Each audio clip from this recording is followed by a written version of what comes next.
E agora nós vamos conversar com a vereadora Ava Santiago, que é presidente do PSDB de Goiânia. Boa tarde para a senhora, muito obrigada por estar aqui. A gente falava hoje mais cedo a respeito de toda esse domínio da pauta, né, vereadora, nesse segundo turno, envolvendo religião. A senhora é evangélica, filha de pastor, cresceu, foi criada dentro da Assembleia de Deus, como a gente conversou, e essa igreja onde a Damares fez esse discurso é a igreja que a senhora frequenta. A senhora acabou viralizando nas redes sociais, confrontando a fala da ex-ministra. E eu queria começar perguntando para a senhora sobre esse uso político da religião, como a senhora está vendo isso dentro das igrejas, dentro do segmento evangélico. Boa tarde. Boa tarde, Sadi. Boa tarde, Otávio, Trigueiro, Valdo, todos os assinantes da Globo News. Eu acredito que eu tenho 32 anos de crente, eu brinco até que eu sou malocrente, né, que é a mistura de maloqueira com crente, porque eu sou da Assembleia de Deus, que é uma igreja majoritariamente periférica, composta por mulheres e homens negros, pardos, que são trabalhadoras e trabalhadores. Então, a nossa igreja, o histórico da Assembleia de Deus do Brasil está diretamente ligado ao histórico das periferias do Brasil. Então, em meus 32 anos de crente, eu nunca vi nada semelhante com o que está acontecendo agora. Eu tenho dito, Sadi, que parece que o sacrifício de Jesus na cruz, que é aquele que nós cremos que nos entregou a salvação, já não tem mais valor, porque não importa se a gente se converteu ao evangelho, a gente precisa também se converter ao Bolsonaro, dentro de algumas perspectivas. Desde que comecei a me posicionar muito antes do período eleitoral, contrária ao bolsonarismo e, sobretudo, ao sequestro que o bolsonarismo empenha sobre a fé dos evangélicos, eu sou diretamente, com frequência, chamada de anticristã, de comunista, de abortista, e eu pergunto para essas pessoas, eu preciso me converter a Jesus ou ao Bolsonaro? Porque se eu tiver que me converter ao Bolsonaro, o sacrifício de Jesus na cruz não valeu de nada, o evangelho não valeu de nada. Então, esse é o momento em que nós estamos experimentando uma nova prática de fé dentro das nossas igrejas, porque o bolsonarismo deixou de ser uma orientação política e, infelizmente, tem adquirido moldes de prática de fé. Vereadora, boa tarde. Aqui é André Trigueiro. Eu queria que a senhora nos dissesse como foi no dia em que Damares Alves fez aquele discurso na igreja da senhora. Primeiro eu queria saber qual foi o impacto direto ali naquele momento, principalmente sobre as famílias, havia crianças. Eu queria que a senhora nos desse algum retorno sobre o efeito do discurso naquele ambiente e também gostaria de saber como a senhora vê a situação da ex-ministra hoje, posto que, ao que parece, não há nenhum documento ou vídeo. Ela disse ter dito o que foi ouvido na sua igreja a partir de relatos das pessoas nas ruas. Qual é a opinião da senhora em relação a isso? Olha, Trigueiro, eu acredito que a ministra Damares, ela fez a sua jornada política e eu a conheço muito antes de me tornar vereadora, porque eu já fui presidenta do Conselho Estadual de Juventude aqui em Goiás, já atuo com educação popular em direitos há muitos anos.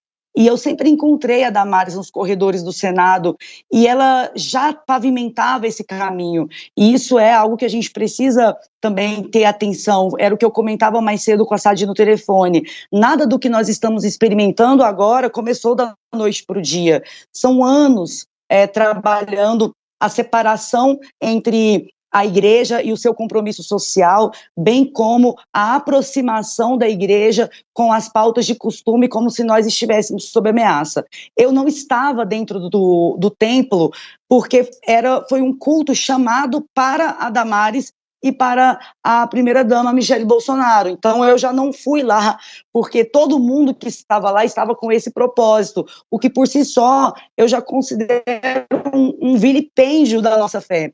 Então, e também das leis eleitorais, né? Então, eu estava lá, mas muitas pessoas que eu amo, muitas pessoas que eu acompanho desde a minha infância, que me deram aula, que me pastorearam, que congregaram comigo, inclusive da minha igreja, estava todo mundo lá, sabe? E o impacto imediato foi elevar em camadas nunca antes vistas o nível de medo e terror entre os crentes, de tal modo que me chocou pessoas brilhantes, pessoas conectadas com a verdade, pessoas bem informadas, me mandando o vídeo por WhatsApp e me perguntando: você vai continuar apoiando Lula?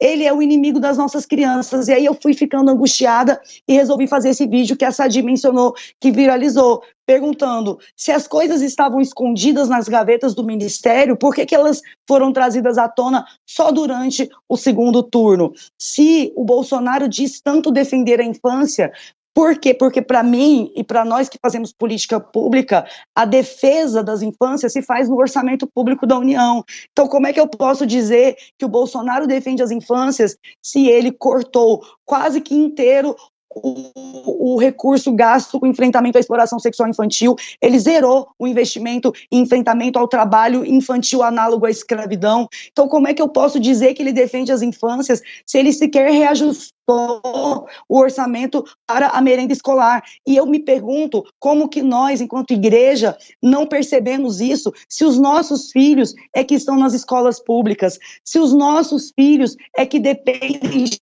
merenda escolar, se somos nós no dia a dia, lá na ponta, que recebemos uma mãe em frangalhos quando a sua filha, o seu filhinho é vítima de abuso sexual. Somos nós que dependemos de que o poder público, de que o Estado brasileiro funcione. Então foi a partir dessa reflexão que eu comecei também a interpelar os meus pares, com todo o respeito aos meus superiores, porque eu respeito muito os meus pastores, os meus irmãos, mas não é possível que nesse tempo de tanta mentira a gente não se coloque como um interlocutor da verdade, ou pelo menos questionando aquilo que é dito sem ser questionado dentro dos nossos templos.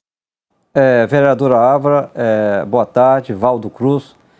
A senhora disse agora que aquele evento, se não me engano foi no dia 9 de outubro, foi convocado, foi pedido pela Damares e pela Michele, exclusivamente para elas fazerem uma apresentação naquele dia. A senhora não estava lá, mas a senhora conversou com pessoas que participaram do evento, dessa celebração. Pelos relatos que foram feitos para a senhora, a Damares e a primeira-dama, depois de fazerem todo esse discurso, elas pediram voto explicitamente para Bolsonaro? Elas levaram ao entendimento de que só o voto no Bolsonaro poderia salvar as crianças. Isso é muito pior do que pedir voto. Isso é vincular o amor, a proteção que a gente tem pelos nossos filhos. Eu, assim como Sadi, sou mãe de um menino de 3 anos, eu fico imaginando, aí tinham muitas mães ali, até porque nenhuma daquelas mulheres e homens que estavam ali poderiam imaginar que uma atrocidade seria descrita de forma absolutamente antiética para uma plateia cheia de crianças. Nós, crentes, levamos nossos filhos para a igreja, qualquer coisa que aconteça, isso é da nossa cultura. Ninguém poderia imaginar que a ex-ministra Damares, e agora senadora, detalharia com requinte de perversidade situações que ela diz que aconteceu, mas que nós não temos como provar que aconteceram daquela forma, como vocês mesmos disseram, né? Ela disse que ouviu falar, ninguém poderia imaginar que seria daquela maneira. Eu trabalho com enfrentamento à violência de gênero na minha igreja há quase 10 anos, Valdo. Nós, até para usar o púlpito, a gente tem cautela, a gente não detalha, porque isso é gatilho, porque dentro das nossas igrejas tem pessoas que foram abusadas, tem pais e mães de crianças que foram abusadas. Eu descrevo aquilo daquela forma para conseguir levar o eleitorado para o entendimento que eu quero, e depois aquelas pessoas voltam despedaçadas para suas casas, tendo que lidar dentro de suas casas com crise de pânico, de ansiedade e tudo mais que uma fala irresponsável como aquela pode despertar. Ela não pediu, ela só não usou a palavra vote, mas ela usou palavras muito piores, porque ela condicionou a salvação do Brasil, a segurança das crianças, à escolha de Jair Bolsonaro. Isso é muito pior do que pedir voto. Vereador Otávio Guedes, boa tarde. A senhora está falando do cuidado que se deve ter ao usar o púlpito, né? O cuidado com as palavras que todo crente deve ter, né? Só que a Damares, ela foi ao púlpito da sua igreja e disse que tinha vídeos dessa monstruosidade que não é, a gente estava conversando sobre isso, não é da cabeça dela. Isso é uma teoria da extrema-direita que surgiu lá nos Estados Unidos. Ela está só customizando para cá. A minha pergunta é o seguinte, então, hoje ela já diz que mentiu no púlpito, que não tem imagem, é de ouvir dizer. O que significa para o evangélico a confissão de alguém de que mentiu no púlpito? Olha, Otávio, uma das coisas que eu vou até pedir a liberdade como fã de te chamar de Guedinho, né? Então, assim, olha, Guedinho, essa é sem dúvida uma das premissas mais inegociáveis do evangelho, né? Aliás, a gente tem entre as premissas tanto dos 10 mandamentos, como depois nos evangelhos de Cristo, aí a gente ouve em diversas passagens bíblicas, né, que o diabo é o pai da mentira, que o diabo veio para matar, roubar, destruir, enganar, e além disso, existe um entendimento que começa ali no livro de Provérbios e vai caminhando até os evangelhos ali que dizem que Jesus é a verdade.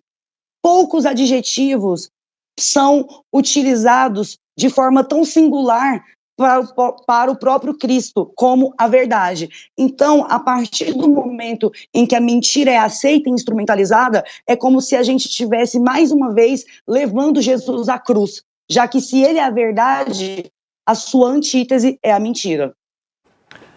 Vereadora, a senhora é presidente do PSDB de Goiânia. Queria que a senhora falasse um pouco também sobre a decisão de apoiar o candidato Lula, que é do Partido dos Trabalhadores, a senhora do PSDB, e de uma região do país que tem, em sua maioria, eleitores do presidente Bolsonaro. Hoje a senhora fala, até numa entrevista no Valor, que acredita que vai ter uma mudança nesse segundo turno. E é como se tivesse uma maioria silenciosa. Por quê? Com base em que a senhora acredita nisso? Queria que a senhora explicasse um pouco para a gente, por favor. Sadi, eu sou a primeira mulher a presidir o PSDB de Goiânia, sou vereadora aqui no município e fui eleita já com essas bandeiras que são consideradas progressistas. Eu sempre faço essa reflexão, deveriam ser bandeiras humanitárias, como a redução das desigualdades, o combate à fome, mas a gente viu que virou coisa de comunista. Isso me recorda muito Dom Helder, né, que dizia: quando dou comida aos pobres, me chamam de santo. Quando pergunto por que são pobres, me chamam de comunista. Então essa conversa ela nem é nova. E o PSDB vem ao longo dos anos dando a sua contribuição para a democracia de forma muito significativa. Então nós, ali junto com o ministro Paulo Renato, no governo do Fernando Henrique, contribuímos para a erradicação do analfabetismo. A gente, o Plano Real é o maior pilar de redistribuição de renda e assim por diante. Depois, até o Lula, quando foi lançar o Bolsa Família, agradeceu ao governador de Goiás, Marconi Perillo, na cerimônia de lançamento, dizendo: eu quero agradecer ao governador de Goiás pela ideia do Bolsa Família. Então, ao mesmo tempo que nós temos muitas divergências, que são todas estabelecidas no campo democrático, nós temos muito mais semelhanças quando o espaço das nossas divergências está sob ameaça. Foi justamente por isso que eu já declarei individualmente o voto no Lula logo no primeiro turno, por causa desse contexto da fé que eu mencionei com vocês anteriormente. E assim que acabou o primeiro turno, a nossa executiva aqui de Goiânia, que é formada por uma maioria de mulheres, que vem dos movimentos sociais, que também é uma coisa inédita, nós nos reunimos e decidimos unanimemente que não haveria caminho para um partido da importância do PSDB que não seja defender a democracia. O Lula é o sinônimo da democracia? É claro que não, a democracia é muito maior que todos nós, mas nesse momento tem dois projetos em curso e um deles ameaça a democracia e o outro não. Então foi por isso que nós fizemos essa escolha. Um evento da Frente Democrática agora pela manhã, em que eu fiz uma fala e durante a minha fala eu fui interpelada por uma pessoa que estava lá infiltrada, perguntando sobre o comunismo fechar as igrejas. Então, veja isso era um evento da Frente Democrática, e eu tive a oportunidade de responder para essa pessoa. Você só está podendo fazer essa pergunta que você está num ambiente democrático, porque se um de nós estivesse num evento do bolsonarismo fazendo uma pergunta como essa, no mínimo, a gente já teria sido imobilizado por seguranças. Então, são essas discrepâncias que, nesse momento, levam o PSDB de Goiânia a se posicionar. Como mulher periférica e da escola pública, eu posso dizer para vocês que não há para nós a oportunidade da neutralidade. Para nós não tem como ficar neutro, porque nós somos o alvo. Então a gente tem que ter lado, e o nosso lado agora é da defesa da democracia e dos direitos humanos. Vereadora, na abertura aqui do Estúdio I, nós debatemos os incidentes lamentáveis de ontem, ocorridos em Aparecida, no Dia da Padroeira do Brasil, e promovidos por extremistas de direita, destemperados e desrespeitosos, que chegaram a vaiar o arcebispo da Basílica, entre outras questões muito, muito tristes que tiveram lugar no Dia da Padroeira do Brasil em Aparecida. Eu queria saber a opinião da senhora sobre esse incidente e como é que a senhora vê o risco de religião e política se misturarem da maneira como temos testemunhado, gerando, eu diria, antagonismos e beligerância, onde antes não havia nesse nível e desse jeito.